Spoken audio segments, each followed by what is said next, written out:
खड़ा हिमालय आकाश झूमता है, नीचे चरण तले झुक नित सिंधु झूमता है।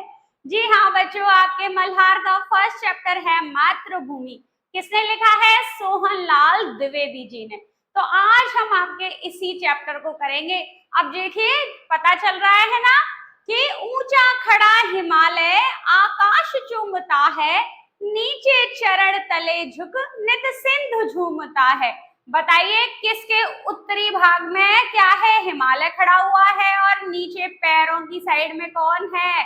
सागर है, समुद्र है। बताइए किसके बारे में बात कही जा रही है?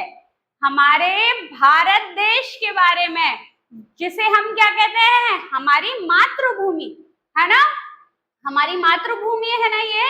तो आज हम वही पढ़ेंगे। स्टार्ट करें? लेकिन हम हमेशा चैप्टर स्टार्ट करने से पहले क्या करते हैं बच्चों? अपने लेखक का, कवि का, कवियत्री का, लेखिका का क्या लेते हैं? परिचय। तो हम यहाँ पे भी क्या करेंगे? सोहनलाल द्विवेदी जी के बारे में जानेंगे। आप हमेशा ऐसा ना करिए बच्चों कि आप राइटर के बारे में जानो ही नहीं। बताइए इससे क्या फायदा होगा? देखिए, आपका किसी भी कहानी, कविता, किससे भी लगाव कब होगा? जब आप राइटर के बारे में जानेंगे। और आप जिसे पढ़ने वाले हैं उसे किसने लिखा है ये पता भी तो होना चाहिए। ये ठीक वैसे ही है बच्चों, जैसे मैं आऊं और पढ़ा के चले जाऊं लेकिन आप मुझे जानते ही ना हो, तो बताइए आपकी बॉन्डिंग क्या मेरे साथ हो पाएगी? क्या आप जानेंगे? ओहो, नहीं जानेंगे ना। इसीलिए मैं हमेशा आपको किसके बारे में बताती हूँ? चैप्टर के राइटर के बारे में। और तो और मैं कम से कम चैप्टर को जितने बार पढ़ाती हूँ ना, पूरे चैप्टर में कम से कम 15 से 20 बार राइटर का नाम ले लेती हूँ, जिससे क्या हो, आपको ये याद हो जाए। और इससे क्या बेनिफिट है बताइए? कि पूरा चैप्टर समझ के जब आप आंसर राइट करते हैं ना बच्चों, अगर आप कवि का नाम लिख देते हैं तो क्या होता है? टीचर को पता चलता है वाह जी वाह, मेरा बच्चा तो इंटेलिजेंट है, इसको नॉलेज तो अच्छी है ना? तो वो क्या होता है, हमारे आंसर को क्या बना देता है? एकदम रिच बना देता है। ठीक है, चलिए तो मैं आपको पहले सोहनलाल द्विवेदी जी के बारे में बता देती हूँ। ये आजादी से पहले इनका जन्म हुआ था बच्चों, मतलब 1947 से पहले। तो इनका मूल विषय क्या रहा है कविताओं का? देशभक्ति। इन्होंने देशभक्ति के ऊपर, प्रेरणादायक स्रोतों के ऊपर बहुत ही कुछ लिखा है। जैसे देखिए, ये हम पढ़ेंगे हमारे देश के ऊपर, हमारी मातृभूमि के लिए पढ़ेंगे हम, और जानेंगे कि हमारे देश में क्या क्या है, क्या फिजिकल फीचर्स हैं हमारे देश के, फिजिकल फीचर्स के क्या साथ में क्या क्या के हमारे देश के लिए किन किन लोगों ने अपना योगदान दिया है, हमारी कल्चरल एक्टिविटी क्या है, वो सब कुछ हम इस चैप्टर में पढ़ने वाले हैं बच्चों। कि कैसे बुद्ध जी ने यहाँ जन्म लिया, है ना? हमारी मातृभूमि कैसी है, कैसे ऊपर हिमालय है, कैसे नीचे सागर है, कितनी नदियां हैं, और हमारे यहाँ तो नदियों की भी पूजा की जाती है, वो सब हम इस चैप्टर में पढ़ने वाले हैं। और क्या किया सोहनलाल द्विवेदी जी ने? एक आपने वो कविता सुनी है, कौन सी वाली? कोशिश करने वालों की कभी हार नहीं होती, पढ़ी है क्या? वो भी इन्होंने लिखी है। और वीर तुम बड़े चलो, वीर तुम बड़े चलो, वो सुनी है? वो भी इन्होंने ही लिखी है। चलो तो आज मैं आपको समझाऊंगी मातृभूमि। और दीपशिखा मैम क्या कहती है हमेशा? कविता का पाठ कैसे करेंगे? गा गा के, जिससे हमें कविता याद हो जाएगी। याद हो जाएगी तो हमें बेहतरीन तरीके से समझ में आएगी। चलिए, ऊंचा खड़ा हिमालय आकाश चूमता है, नीचे चरण तले झुक नित सिंधु झूमता है। देखिए मेरे प्यारे बच्चों, क्या कह रहे हैं आप? मैंने आपसे कहा था भारत का मैप बनाना सीखे, चाहे जैसा बनाइए, लेकिन एक कोशिश करिए और थोड़ा बहुत तो आप बनाना सीख ही लीजिए। कहा था ना, कितने बच्चों ने सीखा? तो देखिए, ये है हमारा भारत, और यहाँ पे क्या है बच्चों बताइए? देखिए, इसके ऊपर ऊपर यहाँ पे क्या है? पूरे में हिमालय है ना, तो उत्तर की दिशा में क्या हो गया? हिमालय हो गया। और यहाँ पे क्या है बच्चों बताइए? नीचे क्या है? समुंदर ही समुंदर है ना, तो यहाँ पे क्या है? हमारे समुंदर है। तो बस वही कह रहे हैं सोहनलाल द्विवेदी जी, क्या कह रहे हैं?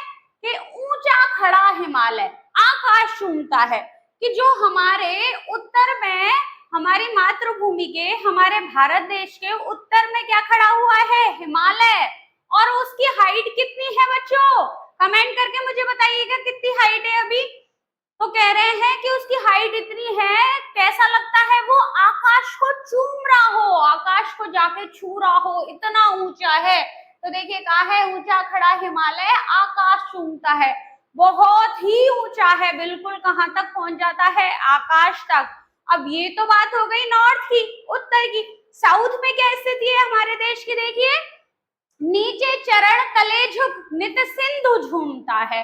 तो चरण क्या होता है बच्चों, पैर, क्या होते हैं, पैर। और नीचे क्या है, देखिए जैसे हमारी बॉडी हो, है ना, तो हम यहाँ पे मातृभूमि कर रहे हैं, भारत को क्या मानते हैं हम, अपनी माता मानते हैं। तो उत्तर में तो बताया सिर बताया, तो नीचे क्या बता रहे हैं सोहन लाल जी, दक्षिण दिशा में क्या बता रहे हैं, पैर। बॉडी हमेशा ऐसे ही तो होती है, ये रहा मेरा सर और नीचे है मेरे पैर, ऐसा तो नहीं है कि ऊपर मेरे पैर है और नीचे सर है। तो यही बता रहे हैं कि हमारी मातृभूमि के, हमारी भारत माता के नीचे क्या है, समुद्र है।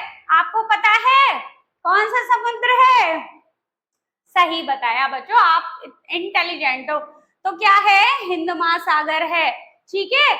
और देखिए आप जब इधर पढ़ते हैं बंगाल की खाड़ी और अरब सागर, तो पानी ही पानी है ना हमारे भारत देश के नीचे पैरों में। तो बस वही बता रहे हैं कि उत्तर की साइड तो आकाश इतना ऊंचा है, इतना ऊंचा है, हिमालय इतना ऊंचा है कि आकाश चूमता है, और नीचे पैरों की साइड रोजाना क्या करता है, समुंदर है, जो कैसा प्रतीत होता है, जैसे भारत माता के पैरों को छू रहा हो। देखो नीचे चरण तले झुक नित सिंधु झूमता है, कि पैरों को छूता छूता, भारत माता के पैरों को छूता छूता समुद्र क्या कर रहा हो, हिलोरे मार रहा हो। फिर देखिए, गंगा यमुना त्रिवेणी नदियां लहर रही हैं, जगमग छटा निराली पग पग छहर रही है। क्या कहा, देखिए गंगा यमुना त्रिवेणी, त्रिवेणी क्या होता है बच्चों, तीन नदियों का संगम, है ना। हमारे कहाँ पे कुंभ का मेला बढ़ता है, प्रयागराज में, वहां त्रिवेणी मानते हैं ना, गंगा यमुना और सरस्वती। कौन कौन सी नदियों को मानते हैं बच्चों, देखो गंगा और यमुना तो यहाँ लिखा है, और किसको मानते हैं, गंगा यमुना और सरस्वती। सरस्वती जी की तो कहते हैं विलुप्त हैं, वो दिखती नहीं है अब, लेकिन गंगा यमुना तो अब भी है। तो कहते हैं कि गंगा यमुना और सरस्वती तीनों नदियों का संगम क्या कहलाता है, त्रिवेणी। वो क्या कर रही है, हमारी मातृभूमि में लहरा रही है, कि कहाँ से चलती है, नॉर्थ से, उत्तर से, है ना, गंगोत्री ग्लेशियर से, और कहाँ तक पहुंचती है, प्रयागराज तक दिखाई देता है जो त्रिवेणी बनता है ना। तो कह रहे हैं गंगा यमुना त्रिवेणी नदियां लहर रही है। जाती तो कहाँ है गंगा, बताइए, लास्ट क्या है गंगा जी का, आप तो शांत हो जाते हैं। तो गंगा जी का मुहाना कहा जाता है, बताइए, सुंदरबन का डेल्टा बनता है ना, बनता है कि नहीं बनता, जानते हैं।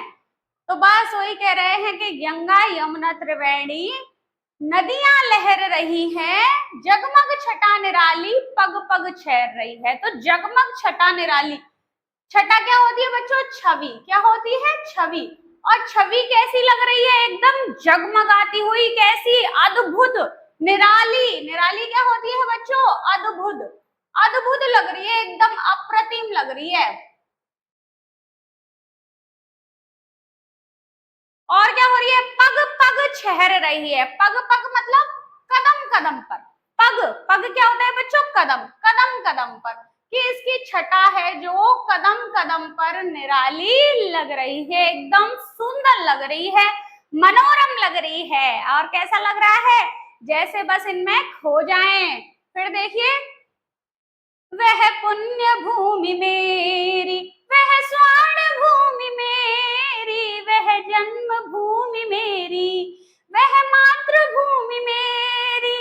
देखिए बच्चों, वह पुण्य भूमि मेरी, कि मेरी ये जो भारत माता है ये कैसी है, मेरी पुण्य भूमि है, मेरे पुण्यों की भूमि है ना, कि मेरे पूर्वज भी यहाँ रहे थे, जिसने जो काम किया उसको उसके अनुसार फल मिला, तो ये मेरी कैसी है, पुण्य भूमि है।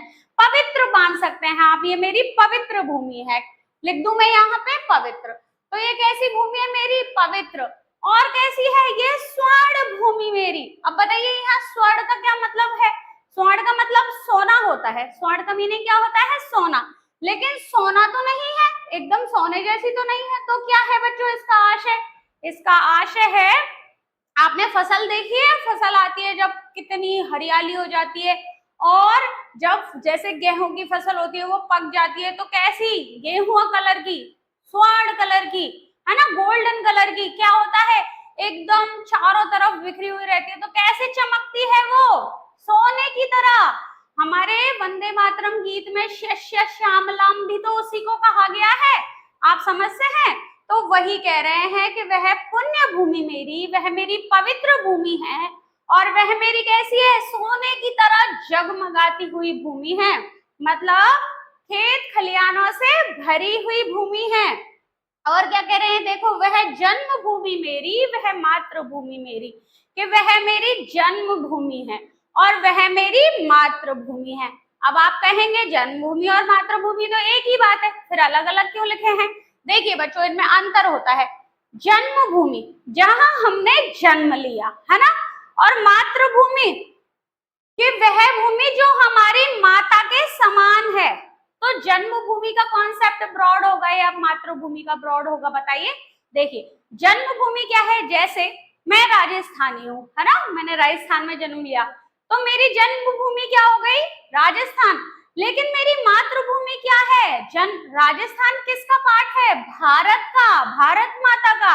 तो मेरी मातृभूमि क्या है? भारत देश। तो ब्रॉड कॉन्सेप्ट क्या है? मातृभूमि। इसीलिए यहाँ पर सोहनलाल जी कह रहे हैं कि वही मेरी जन्मभूमि है और वही मेरी मातृभूमि है।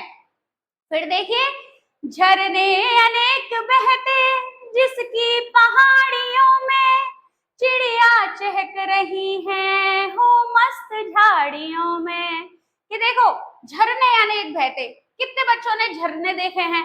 हमारे इंडिया में कितने सारे हैं। कर्नाटका में झरना है, गोवा कर्नाटका के सीमा पर झरना है, हमारे कहाँ है? इधर सेवन सिस्टर में इतने सारे झरने हैं। सबसे ऊंचा झरना भी वही है ना, आपने सुने होंगे जोग, है ना, कौन सा धुआंधार जलप्रपात, और दूध सागर। तो दूध सागर देखो बच्चों, नाम से ये दूध सागर जब आता है ना बच्चों, उसका पानी तो ऐसा लगता है जैसे पानी नहीं है, दूध है। इतनी तेज रफ्तार से आता है तो एकदम व्हाइट लगता है। तो वही कह रहे हैं यहाँ सोहनलाल जी कि झरने अनेक बहते जिसकी पहाड़ियों में, कि हमारी मातृभूमि जो हमारा भारत देश है उसकी पहाड़ियों से अनेक झरने बहते हैं और चिड़िया चहक रही हो मस्त झाड़ियों में। कि हमारा भारत देश तो क्या है? वनस्पति से क्या है? एकदम भरा भरा है, जहां पर क्या करती हैं? चिड़ियाएं चहचहाती रहती हैं, और चिड़ियाओं की चहचहाहट कैसी लगती है? अत्यंत ही प्रिय लगती है। अब देखो, देखो ये कितनी ग्रीनरी बनाई है, देखो हिरण भी बनाए हैं, है ना। अमराइया घनी है, कोयल पुकारती है, बहती मलय पवन है, तन मन सवारती है। कि अमराइया घनी है। हमारे यहाँ अमराइया क्या होती है बच्चों? आम के बगीचे होते हैं ना, आम के पेड़, कितने घने घने आम के पेड़ होते हैं, उनमें आम लटक रहे होते हैं, तो कहते हैं अमराइयां घनी है। कि यहाँ पर इतने घने घने आम के पेड़ हैं, पूरे बागान मिलते हैं आमों के। और कोयल पुकारती हैं, उन पर बैठ के कोयल कितना सुंदर मधुर स्वर में गाती है, कू कू करती है। कैसे करती है कोयल? कू कू ऐसे करती है ना। तो कह रहे हैं कि अमराइयां घनी है, कोयल पुकारती है, और बहती मलय पवन है, तन मन सवारती है। मलय क्या होता है बच्चों? सुगंधित। क्या होता है? सुगंधित। कि जो हवा बहती है ना, वो भी अपनी सुगंध लिए हुए बहती है। एकदम इतनी तरोताजा हवा, इतनी सुंदर सुंदर खुशबू आती है जो मन को भा लेती है। और वो हवा क्या करती है? तन मन संवारती है। कितनी सुगंधित हवा हमारे तन को, तन क्या बताती हूं मैं? शरीर। और मन क्या? ये मन और ये पूरा तन, कि हमारे तन और मन को एकदम तरोताजा कर देती है, मद मस्त कर देती है। तो देखिए फिर क्या कहते हैं, वह धर्म भूमि मेरी, वह कर्म भूमि मेरी, वह जन्म भूमि मेरी, वह मातृभूमि मेरी। कि जहां पर ये सब हो रहा है, क्या है, अमराइयां घनी है, कोयल पुकार रही है, त्रिवेणी संगम बन रहा है ना, उत्तर में हिमालय है, नीचे समुन्दर है, और क्या है कि जहां पर झरने हैं, ठीक है, तो कह रहे हैं वही मेरी धर्म भूमि है, वही मेरी कर्म भूमि है, वही मेरी मातृभूमि है, और वही मेरी जन्म भूमि है। अब आप मुझे बताएंगे धर्म क्या है? हमारे धर्म को फॉलो करना, हिंदू मुस्लिम सिख ईसाई ये हमारे धर्म है? नहीं बच्चों, धर्म का कॉन्सेप्ट केवल और केवल क्या, अपने संप्रदाय से नहीं आता। धर्म का कॉन्सेप्ट बहुत बड़ा होता है। धर्म होता है धार्यते इति धर्मः, जिसे हम धारण कर सकें, ठीक है। धारण किससे करना होता है बताइए? अच्छे अच्छे कामों को, गंदे कामों को तो धारण करना नहीं होता। तो इसीलिए धर्म की परिभाषा बनाई है बच्चों, धार्यते इति धर्मः, कि जो धारण करने योग्य है वही धर्म है। किसी का कोई बुरा ना करना, अपना कर्म करना, सत्य, अहिंसा, परोपकार, दया, इन सबको अपनाना, यही क्या है, धर्म है।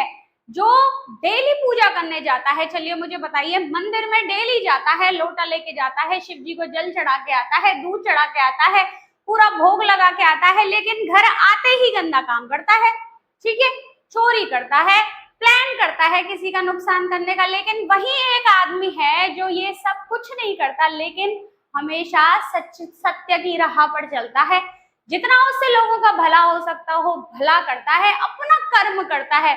तो बताइए कौन सा ज्यादा अच्छा है? सेकंड नंबर वाला इंसान अच्छा है, क्योंकि वो क्या कर रहा है, वो अपने धर्म को निभा रहा है। धार्यते धर्म, ठीक है। अब आप बता सकते हैं, कोई आपसे पूछे तो धर्म क्या होता है? धर्म केवल मंदिर जाना, पूजा पाठ करना बिल्कुल भी नहीं होता। अब कह रहे हैं वह कर्म भूमि मेरी, कि वह मेरी कर्म भूमि है, जहां मैं अपना कर्म करता हूँ। कर्म क्या है? जो करने योग्य है वही क्या है, कर्म। जहां मैं कर्म करता हूँ वह भारत माता मेरी जन्म भूमि है, वह मेरी मातृभूमि है। अब देखिए आगे विशेषता बताएंगे कि हमारी इस मातृभूमि में कौन कौन जन्मे। कह रहे हैं जन्मे जहां थे रघुपति, जन्मी जहां थी सीता, श्री कृष्ण ने सुनाई वंशी पुनीत गीता। गौतम ने जन्म लेकर जिसका सुयश बढ़ाया, जग को दया सिखाई, जग को दिया दिखाया। देखिए जन्मे जहां थे रघुपति, कि हमारी इस मातृभूमि पे, कौन सी पे, भारत माता पर, कौन, रघुपति कौन, श्री राम। कौन बच्चों? श्री राम। श्री राम ने जन्म लिया था, और यही वह मातृभूमि है हमारी, जहां पर कौन, सीता जी ने भी जन्म लिया था। श्री राम जी की धर्म पत्नी कौन, मां सीता, सीता ने भी जन्म लिया था। कह रहे हैं कि श्री कृष्ण ने सुनाई वंशी पुनीत गीता, कि यही वह भूमि है जिस पर श्री कृष्ण ने अपनी वंशी से मधुर वाणी में पुनीत, पुनीत मतलब बच्चों पवित्र, क्या होता है, पवित्र, पवित्र गीता का पाठ पढ़ाया था, पवित्र गीता को सुनाया था। तो जन्मे जहां थे रघुपति, जन्मी जहां थी सीता, श्री कृष्ण ने सुनाई वंशी पुनीत गीता। तो यहाँ पर सोहनलाल जी केवल ये है नहीं बताना चाह रहे कि यहाँ श्री राम ने जन्म लिया, श्री कृष्ण ने जन्म लिया, सीता माँ ने जन्म लिया। क्या बताना चाह रहे हैं? श्री राम को क्या कहते हैं? मर्यादा पुरुषोत्तम, कि पुरुषों में जो उत्तम है, जिसने हमेशा मर्यादा का पालन किया है ना। और सीता जी ने क्या निभाया? सारे धर्मों को निभाया। तो धर्म जो मैंने अभी आपको परिभाषा बताई थी कि धर्म क्या होता है, और श्री कृष्ण ने अधर्म का नाश करने के लिए कृष्ण का रूप धारण करा, और क्या किया? अपनी मधुर वाणी में अपनी वंशी से क्या सुनाई? पवित्र गीता का पाठ पढ़ाया। क्या पढ़ाया? कर्मण्येवाधिकारस्ते मा फलेषु कदाचन मा कर्म फल हेतु भूर्मा ते संगोऽस्त कर्मणि, कि आपका अधिकार केवल कर्म करने पर है, फल की आसक्ति पर नहीं।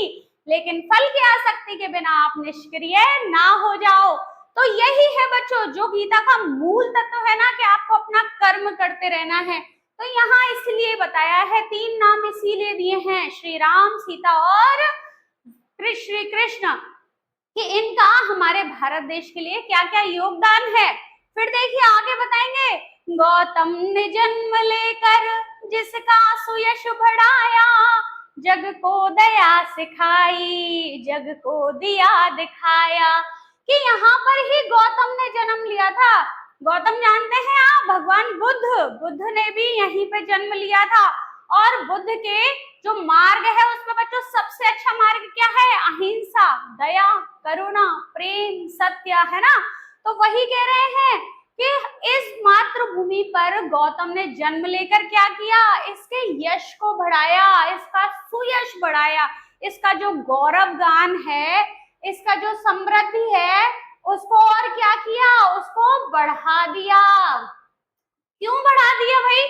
ऐसा क्या किया? क्योंकि देखिए, जग को दया सिखाई। जग क्या है बच्चों? संसार। क्या है मेरे प्यारे बच्चों? संसार। कि भगवान बुद्ध ने पूरे संसार को दया का पाठ पढ़ाया, कि दया ही अपनानी चाहिए। सब जड़ों में एक ही मूल है, क्या है? दया। और जग को दिया दिखाया। उन्होंने अपनी करुणा, प्रेम, सत्य, अहिंसा, इनको एक दिए के रूप में प्रस्तुत किया। जब पूरी दुनिया में अंधेरा छा रहा था, सब एक दूसरे का क्या गला काटने पे तुले हुए थे, जब क्या किया? गौतम बुद्ध ने सबको अहिंसा का पाठ पढ़ाया, दया का पाठ पढ़ाया। तो वही कहा है, गौतम ने जन्म लेकर जिसका सुयश बढ़ाया, जग को दया सिखाई, जग को दिया दिखाया। देखो, दया और दिया। दया क्या बच्चों? दया, है ना, परोपकार, क्या ये सब कुछ सिखाया था। और दिया बच्चों? दीपक। दीपक किसका प्रतीक है? उजाले का, है ना, उजाला दिखाया। अब देखिए, वह युद्ध भूमि मेरी, वह बुद्ध भूमि मेरी, वह मातृभूमि मेरी, वह जन्म भूमि मेरी। ये कह रहे हैं कि यह मेरी युद्ध भूमि है। युद्ध कैसे? बताइए बच्चों। हमने अंग्रेजों के खिलाफ युद्ध किया था कि नहीं किया था? क्योंकि वो गलत थे। हम अपने ही देश में कैसे हो रहे थे? परतंत्र थे, है ना, उनके सिस्टम से। परतंत्र, दूसरे का तंत्र, दूसरे का सिस्टम, हमारा जिसमें कुछ भी ना हो, तो दूसरे के सिस्टम के अकॉर्डिंग चलना पड़ रहा था। तो हमने क्या किया? आंदोलन किए, हम लड़े, हम झगड़ा किया, और क्या किया? अपने देश को आजादी दिलाई। तो देखिए, वही कहा है, वह युद्ध भूमि मेरी। तब हमारी ये भूमि कैसी थी? युद्ध भूमि थी। युद्ध भूमि थी कि नहीं थी? बताइए, लड़ाई झगड़े हुए तो युद्ध भूमि थी। लेकिन वही फिर अगले पल क्या थी? वह बुद्ध भूमि मेरी।